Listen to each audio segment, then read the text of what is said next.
Setelah bokapnya Lia bilang bakalan jadiin gue tunangannya Lia, gue terdiam selama beberapa saat dan kemudian bilang, "Gas, saya siap bapak."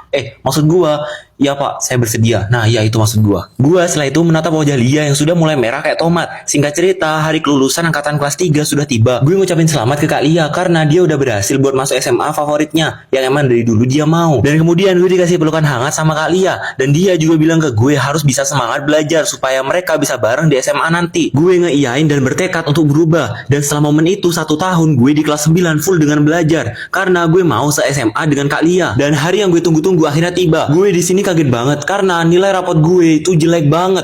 Meskipun nilai kelas 9 gue rata-rata nilainya 90 ke atas, tapi nilai kelas 7 dan 8 gue rata-rata 70 sampai 80 doang. Gue sedih banget di situ karena ngira gue nggak bakalan bisa masuk satu SMA yang sama kayak Kak Lia gara-gara nilai gue kurang. Tapi entah kenapa gue yang nekat daftar jalur nilai di SMA yang sama kayak Kak Lia itu ternyata gue keterima. Meskipun di urutan paling bawah gue nggak ada masalah karena yang paling penting itu gue keterima. Di hari pertama gue masuk SMA itu tiba-tiba aja langsung disambut sama Kak Lia dengan senyum ramahnya di depan gerbang. Dan setelah itu gue ngobrol sama Kak Lia sambil dia nganter gue ke kelas gue. Dan waktu sudah sampai kelas gue itu Kak Lia izin buat balik ke kelasnya dia juga. Dan gue bilang makasih ke Kak Lia sambil ngasih gantungan kunci bentuk kucing. Kak Lia nerima pemberian gue itu dan dia bilang makasih sambil wajahnya merah. Singkat cerita, gue yang baru masuk kelas tiba-tiba aja tabrakan sama cewek yang buat kita berdua sama-sama jatuh. Gue di sini langsung berdiri dan minta maaf ke si cewek yang udah gue tabrak ini. Si cewek bilang gak apa-apa karena dia juga salah karena gak ngeliat. Dan waktu kita saling natap itu tiba-tiba aja si cewek ini diam 1000 bahasa dan terus natap gue sambil matanya berkaca-kaca. Gue kebingungan nanyain ke dia kenapa natap gue sampai sebegitunya. Dia kemudian bilang maaf dan langsung lari keluar kelas ninggalin gue. Singkat cerita, waktu istirahat pertama itu gue yang baru masuk SMA ini malas buat kemana-mana dan milih di kelas aja sambil ngerjain tugas dari guru sama beberapa teman baru gue di SMA. Dan waktu lagi sibuk-sibuk yang ngerjain tugas itu tiba-tiba aja cewek yang tadi pagi gue tabrak itu nyamperin meja gue dan nanya,